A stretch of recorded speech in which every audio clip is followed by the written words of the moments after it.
Hey everyone, welcome to Cooking for a Cause. We're so excited to be here this evening. I'm Nikki Hanksleben. I'm the executive director and founder of QUEERSPACE Collective, a new nonprofit based here in the Twin Cities. And this is my friend Sasha Casadine. She is a drag queen extraordinaire, host of Flip Phone Drag Brunches, and a great friend of QUEERSPACE Collective. Thank you. Yeah. QUEERSPACE Collective is a new nonprofit. We are creating space for LGBTQ youth to really feel safe and empowered to be their true selves. We have a mentorship program called QUEERSPACE Hangouts, and through this program, queer and trans youth can hang out in the community with their mentors, and this really reduces the feelings of isolation, and we're really focused on increasing their network of support. So tonight we're having a cooking event. We're super excited to be here. Sasha, can you tell us a little bit more about what tonight is going to entail? Well, hello again, everyone. You're in for a real treat this evening. Chefs Bruce Singer and Teri McLean from the Amateur Chef Society will be joined in the kitchen by QUEERSPACE youth Kyla and Ellie.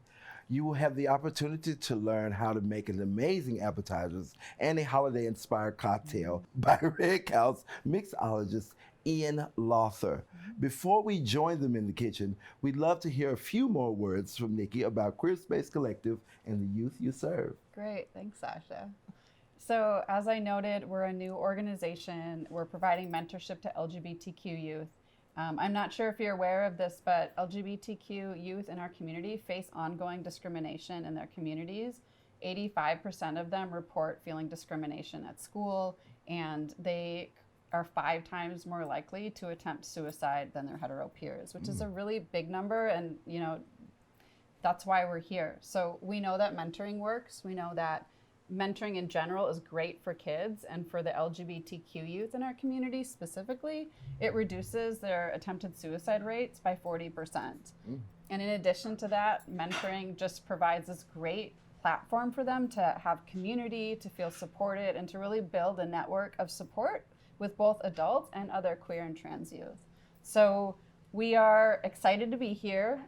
We have really ambitious goals because we know that there's a really deep need in our communities and across our country. And we want to make sure that the youth in our community, they know that at least one person has their back, that they have support and someone who really, just celebrates them and celebrates who they are. So thank you so much for joining us tonight. Thank you, Sasha, for joining us tonight. I'm really excited to see what's going to cook up in the kitchen. I'm so grateful for all of you who are joining us to support our beautiful queer and trans youth. And let's do some cooking. Thanks.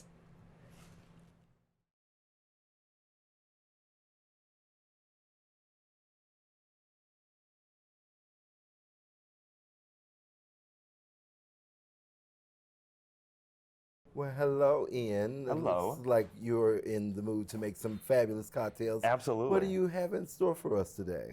So today we are starting with a classic cocktail.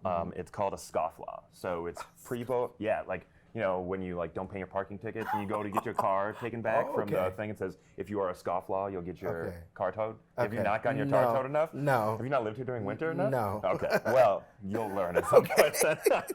But it really is in reference to someone who just ignores the law, and that's all they do. So, and it's it's from like 1910. So I can use it for drag queens when they ignore my rules. Absolutely. They're scufflaws. Please do. Fabulous. Absolutely. Fabulous. So in that, we're using, so this is grenadine that I made. And classically, before we had lots of commercial production, grenadine was just fresh pomegranate juice and sugar. And that's all that is, and that's all this is. So we're gonna be using that. This is some dry vermouth.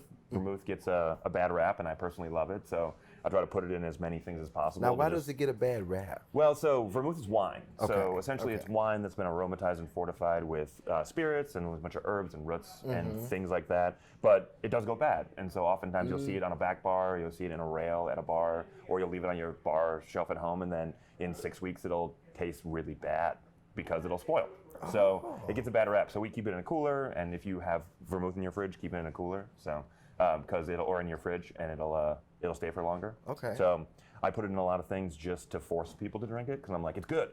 You should drink it. Because it goes bad. Yeah. Then we're just some fresh lemon juice, and then we're using Keeper's Heart, which is a whiskey from a distillery here in Minneapolis. So they are taking Irish whiskey that they purchased from Ireland, and then American whiskey. So a bourbon. I think it is a bourbon, but they buy bourbon and rye, and then they blend them together. So it has that kind of really strong American oak flavor of vanilla and some caramel and some coconut, and then it has some Irish aspects as well. So it's a little bit more of those dried fruits, a little bit lighter. So we're gonna start there. I'm gonna make 2 of them in this same tin, one for you, one for me. So it starts with a 1/3 ounce of grenadine. So I'm gonna do 2/3 of an ounce of grenadine here, and then we're doing so it's a 1/2 ounce of vermouth per cocktail. So is that. Same with our lemon juice here. So that is a 1/2 ounce, so this is a full ounce here. Then we've got 1.5 ounces of Keeper's Heart whiskey, which is from O'Shaughnessy Distillery here in Minneapolis. So there's that.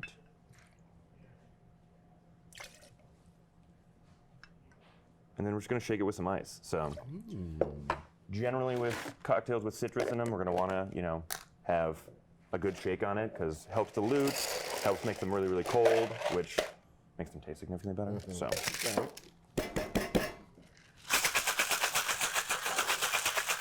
Yeah, the fun part.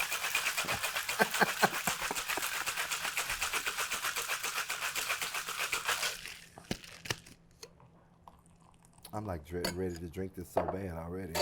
You should be. Yeah, I'm ready to drink so it too. Ready. I'm be honest, I haven't made one of these in a long time, and then I was looking at the menu for today, and I was like, oh, that'd be really good. Let's use this. So I legitimately probably haven't had one of these in a year or two. This is like a good pandemic cocktail for me.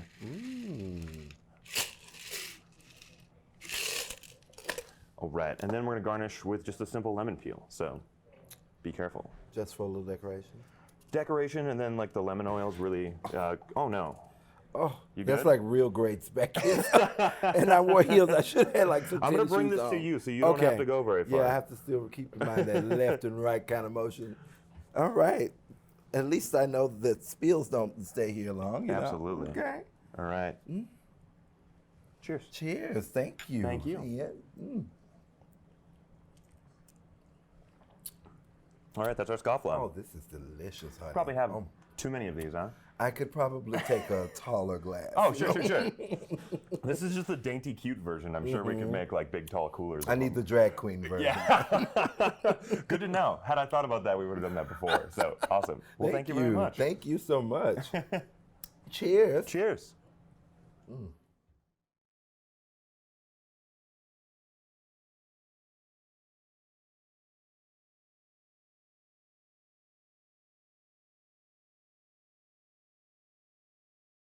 All right, how y'all doing, Ellie and Liz? Great. I'm hungry. I'm hungry and excited. Yeah, I'm hungry too, so we're gonna get this quick. I'm just playing. We're gonna have a good time. Thank you so much for being here with us. So, Ellie, what are some of the things you and Liz like to do when you hang out? What I like about hanging out with Liz is that it's different every time. We've done a ton of different stuff. We've gone to feed koi fish, we've gone to the movies, we've just like made stuff at home. I think the times where we have the most fun are when we don't have a whole lot of stuff planned and we can kind of just do whatever we feel like. That's really sweet to hear. Why is being involved with QUEERSPACE Collective important to you? Because I need more friends. I feel like I'm really bad at making friends. I made the shift from a public charter school to an public school district, going from middle school to high school, and that made it really hard to make friends, and it was a lot bigger than what I'm used to. And then in the middle of that, there was the pandemic, which also makes it hard to make friends. I understand that. The pandemic was hard for us all, so yeah, I totally get that.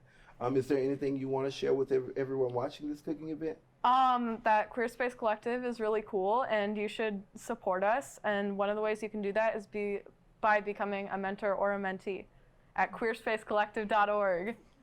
Fabulous. Speaking of mentors, Liz, why did you choose to be a mentor for QUEERSPACE Collective? So I came out a little in my, older years, I would say, and in my 20s. And, when I really look back, I think there's something about myself I knew when I was young. And I really thought, what if I had had a mentor? What if there was someone I connected with that was not a parent, not a teacher, and someone outside in the community who's had different experiences? And I thought this was a great opportunity to meet someone like Ellie and to, introduce her to things around the cities and experiences and things I've learned about myself. And then she teaches me just as much about herself and the world and the way we're living right now. Coming out in this, still this world with being queer is tough. And so there's a lot to say about really working with queer youth. And this organization is, really intentional and supportive of creating an environment for mentors, mentees, and the youth together, and even the mentors together, to really embrace creating that safe space to empower the youth. I think it's a beautiful thing that you all are doing. So, thank you. Thank you. And do y'all need a good drag queen on your team? I mean, I just need a drag queen in my life right now, Always. so I'll take Always. it. Well, I'm here. Thank you so much. Thank you. I don't know about you, but I'm certainly ready to eat. I mean, Yes. what about you, Ellie? Yeah. Yeah, she's a great cook, so Oh, this is going to be fun. Okay. I'm hyping her up here. Okay. Well, thank you both so much. Thank you. Thank you. Yeah. Hi everyone, I'm Bruce Singer. Welcome to the cooking part of our Cooking for a Cause benefit. Tonight, again, I'm joined by my good friend, Teri McLean. Hello. Who is a culinary school grad, a catering owner, and also a successful marketing representative during the day. Thank you. We're also really happy to have Ellie and Kyla, who are mentees of QUEERSPACE Collective, with us tonight, and they're going to help in the kitchen. So our goal tonight is to give you some ideas for a successful holiday party. You've already seen the cocktail. Now we're going to work on the appetizers. So I'm going to work with Ellie for a little bit. And we're going to get out of And here. you can step aside. That's right. All right. So Ellie, the first thing we're going to do is beet cured gravlax. So gravlax just means cured salmon. And the way it's cured is using salt and sugar to break down the proteins in the salmon, and it really changes the whole flavor and consistency from being raw to being cooked, but without flame or baking it or anything. So we've got a beautiful piece of sashimi grade salmon. And when you buy your salmon, try to get the best piece you can buy. Ask the fishmonger or the butcher to take out any bones that are in the salmon, and then we're ready to go. And this would be a good sized piece for maybe 6 to 8 people. So it's very simple to make this beet cured salmon. What we're going to do, Ellie, if you would do it, if you would pour the beets into this bowl. So this is just one grated beet, red beet. Great, thank you. And then we've got a little coarsely ground coriander seeds. And we're going to put that in. And Ellie, we have the zest of 1 orange. Thank you.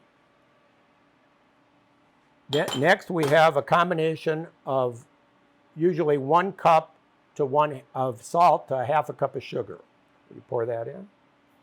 And I'm just going to add a little bit, like a 1/2 teaspoon of salt and pepper mixed up.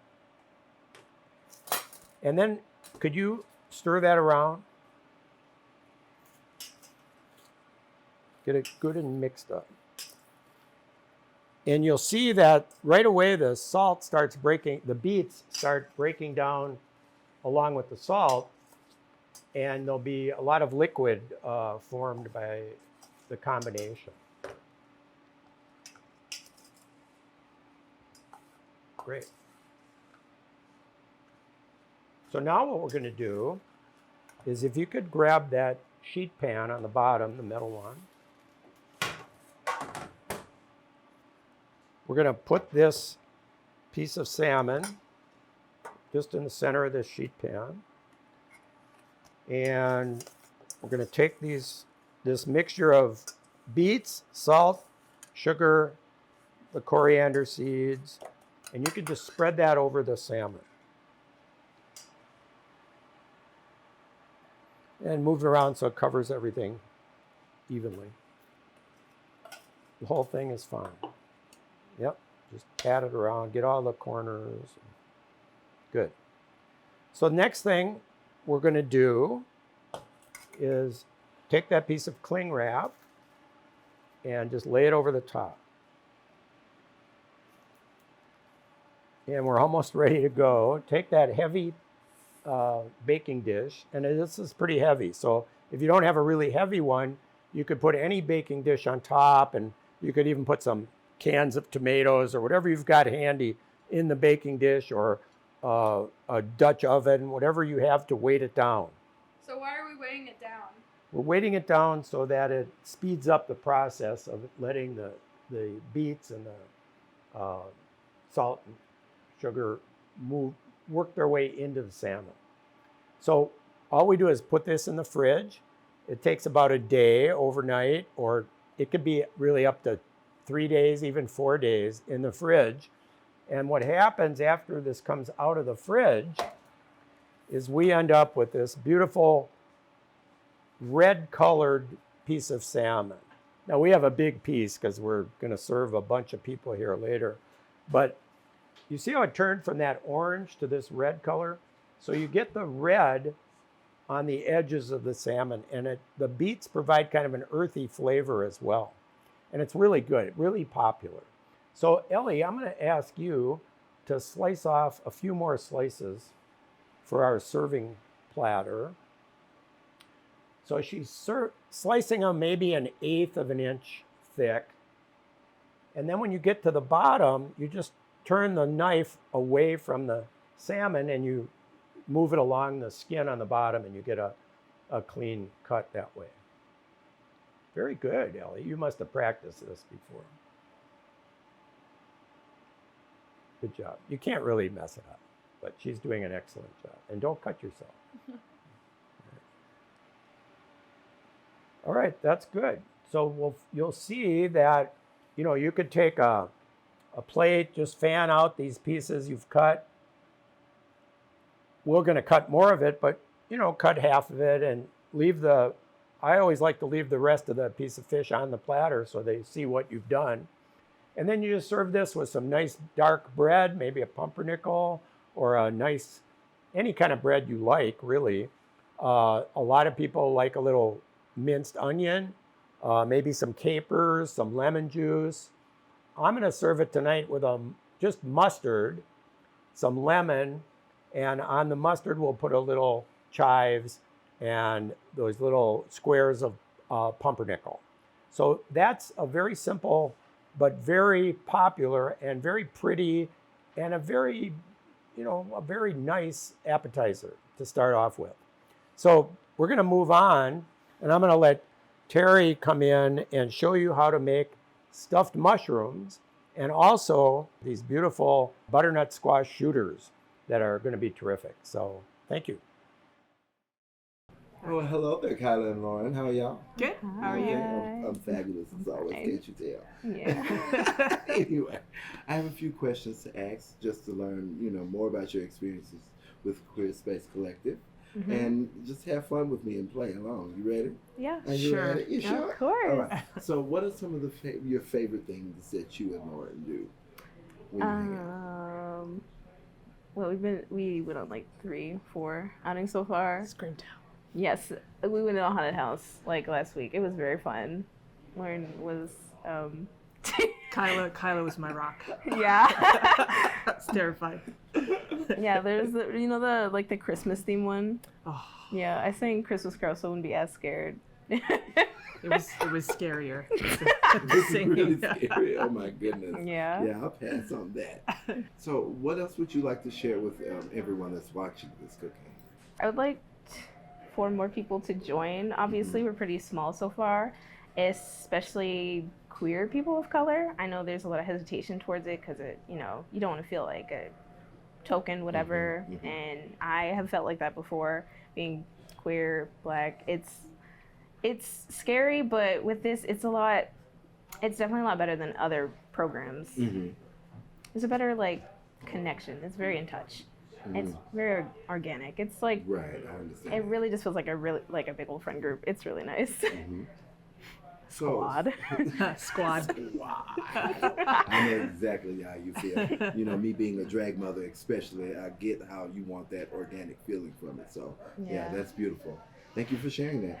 Lauren, Yes. how are you? I'm good. You good? Yeah. Why did you choose to be a mentor with QUEERSPACE? So I really wanted to be able to engage with somebody like Kyla, who's smart and fun and at a stage in their life where they're, coming out, they're maybe in spaces where they're not fully accepted, and I've been through that in some ways, not the exact experience Kyla has, but I think I can be a friend, listen, give some advice, from my war wounds from being a kid and becoming an adult. So I wanted to just be able to give that support.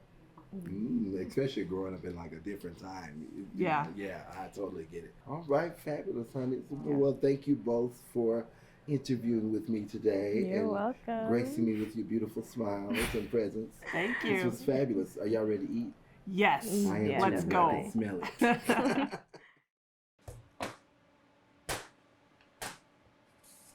So, Kyla, I'm all about the prep. How about that? So, we haven't baked these yet, but this is called a bacon blue mushroom. What kind of mushroom is this? Pop quiz. I want to say Very good. Portobello. And why do you think we like portobello mushrooms? Another quiz. I don't know. They're I want to say mellow in flavor, but I honestly don't know. I don't like them very much. You know, okay. Well, I respect that. So yeah, because it's a meatier, heftier mushroom. It handles heat very well. So, but I don't know if we could do an enoki. It's just too pretty. Yeah, we'll have to figure that out. So what you're gonna do is I'm gonna have you show the TV audience how we're going. So what we want to do is we want to take the portobello that you don't like and clean it out, right? So I'm gonna ask you to take the top off there with this little knife here, and we've got a nice cutting board for you. So I would chop off the top. Yep, like that. And then I gave you a couple. So then take the knife, and you're gonna just core it gently. It looks, yeah, you're just gonna kind of, I was just gonna say, because you gotta be gentle. All right, I'll show you. No, you did good. These are very delicate. So you kind of wanna, I'm gonna do one, then you're gonna do one, right? Okay, so you're gonna clean it out, get all that fan, because we don't want that. Now, what you could do is all of the stuff that we're cleaning out can be used for the filling. So you wanna make sure you keep that. So keep the tops, keep the stems, okay? All right, so now you see, now, right, there we go. I'll let you do one. Do a couple. All right. And then we're going to need to saute all of this in a pan. Yeah, it's a little tricky. All right, so we already know you don't like portobello mushrooms, but hopefully you like breadcrumbs. And do you like blue cheese? Yeah, I love blue cheese. Oh, good. Phew, I was so worried. So gross. Do you like cream cheese? Cream cheese is good. Okay, all right. Phew. So except for the mushroom, you're good. Perfect. Clean that out. Good. Let's do a couple more. Very nice. This one we're gonna add to the mix because I have OCD tendencies, and that's not perfect, so we can't eat it. All right. Yes, that's excellent. All right. Then what we're gonna do is we're gonna add to our pan. We're gonna add our breadcrumbs. we're gonna add our bacon. We're gonna add a little bit of the Blue cheese. 'cause blue it has cheese. this Yes, flavor. yes, exactly. This is what it's gonna look like when we're all done, by the way. We're gonna pretend that we're gonna add cream cheese, but we're gonna pretend. And then we're gonna chop this up fine. You're doing good. You're doing really good. Stop. You're doing really good. We're gonna chop this up fine. Do the same with the bone. Huh? We do Yeah, the same yeah, with yeah. this We'll just throw that one. Yeah, we can throw that one there too. Did that one not make it too? Yeah. Okay, understood. Perfect. Pop it in there. All right. Then what we're gonna do is medium-high heat. Maybe hit it with a little olive oil, and all of this is gonna render down on the stove here. And when it comes out, it's gonna look like this. Yay! All right. So now this is the easy part. Yeah. All right, so we grab one of ours. You grab a spoon, I'll grab a spoon. All right, and we're just gonna stuff the cap with the mushroom. Looking good. That was too much. No, there's never too much in cooking. More is more. And then I like to put a little on the top. And then, look, there's not enough room in there, so we're just gonna set it here. We're gonna bake it for about 10 minutes until, oh, you're doing a great job, thank you. Until the cheese on top kind of gets all melty. And then we're gonna serve it with that cocktail that you can't enjoy because you're underage. Yeah. All right, so thank you. This was awesome. Do you wanna do some more? Sure. All right, come on. So our next one, that was our stuffed mushroom. Our next one is, which Bruce talked about, is the butternut squash shooter. Do you like butternut squash? Yeah. See, I never did. So I was hoping you'd say no. Butternut squash, another vegetarian, almost vegan. You can make it vegan. I'm gonna grab the stuff for that. All right, so this is what it's gonna look like when we get done. It's gonna look like that. Here are the ingredients to make this pretty little soup. So, did you know when you bake butternut squash, it gets kind of a sweetness to it? Yeah, it does. Caramelizes, it's really good. So, I cheated because I don't like to peel butternut squash. It's a lot of work. Instead, I went to Trader Joe's and they did the peeling for me. So what you're gonna do is you're gonna take your butternut squash. 350 is gonna be your oven. We're not gonna do any of this stuff. We're just gonna talk through it and we're just gonna enjoy it, okay? So 350 oven, and you're gonna cook this until it's tender for about 40, 45 minutes. It's gonna get a little caramelization on it. Then we're gonna take it out of the oven. We're gonna put it in a pan. Grab a pan. We're gonna put it in a pan. And it's gonna be soft and pliable. And then, okay, so here's my one chefy tip for you. If you can, make your own chicken stock. You're gonna say, what? Oh no, I have like a freezer bag. Oh, I knew there was a reason why I liked you. Really? Yeah. Oh, I mean, in a pinch, definitely get the store-bought stuff. But it's all full of preservatives. It's not good for you. So what we're gonna do is, I'm gonna have you, just didn't get that off. I'm gonna have you add that. I'd say half of that. Perfect. And then I'm gonna do a little olive oil. The whole thing? Yep, put that in there, the whole thing. And then, I think Bruce stole my salt and pepper. So we'll just do this. We'll do salt and pepper. So here's what I never pour from. Don't do that. Always. This is the way you can control it. So I'm gonna have you add the pepper. You decide how much you want. Up to you. That's a lot of pepper. I'm not gonna put it. Okay, perfect. And then you're gonna cook that down. We're gonna cook that down on the stove here. And then look at what this is gonna look like, Kyla. Isn't that pretty? Oh my God. Okay. Yes. Yeah, put it back in there. So, what I like to do, but it's not, figure friendly, is I like to hit it with a little bit of heavy cream. But you don't have to do that. So if you wanted to totally make this vegan, you could make this be what? Very good. So you make a vegetable stock. Again, vegetarians don't usually do dairy, so don't do that. I like this. It gives us a nice silky smoothness to it. Just saying. Okay. So this is a little bit of creme fraiche. It could be sour cream. Creme fraiche is fancy sour cream. Seriously. Yeah. Okay. Perfect. You do a little bit of that. These are some toasted pepitas. So let's see how it tastes. All right. It's a little cold. I apologize up front. All right. Here we go. Here we go.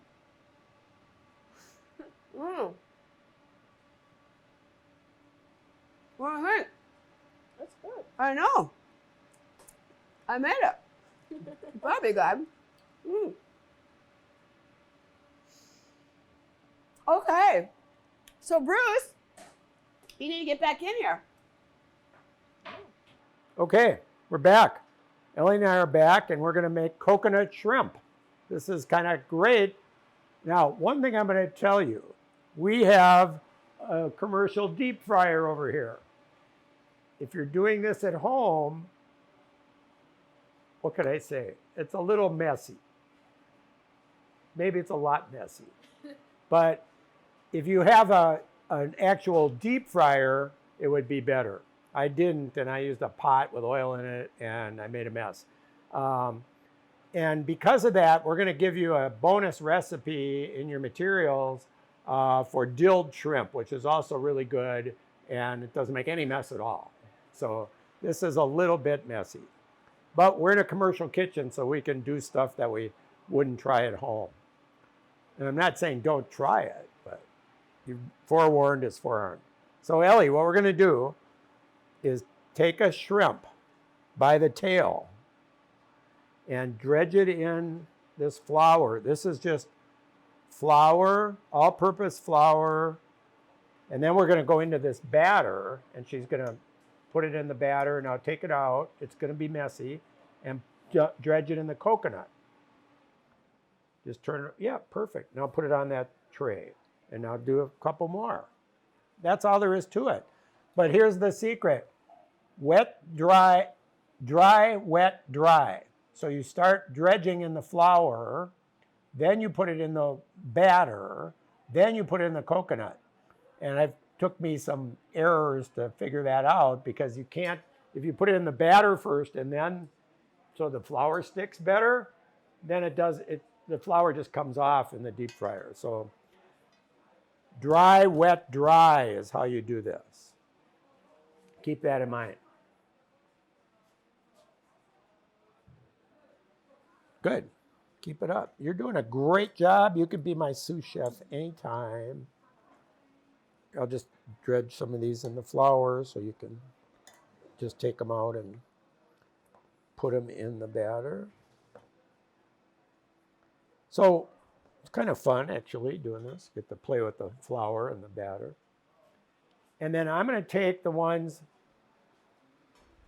these 4 that are finished.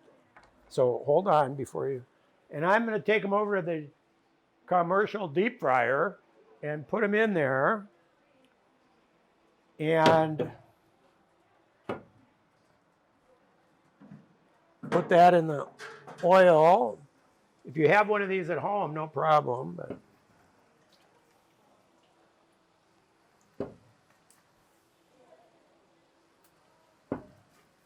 And you can make some more, and we only have about 40 more to make, so keep busy. And they only take about 2 minutes to fry at 350-degree oil.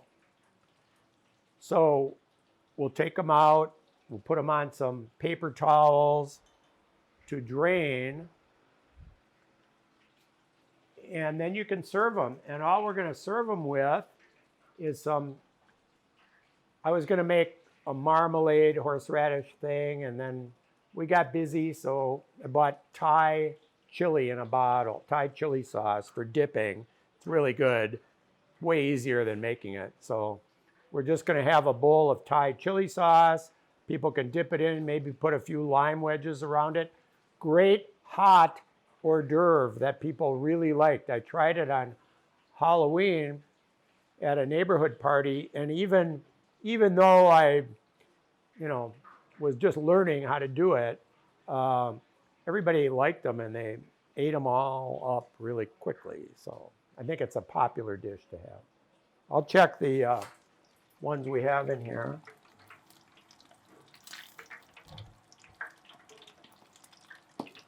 Almost done.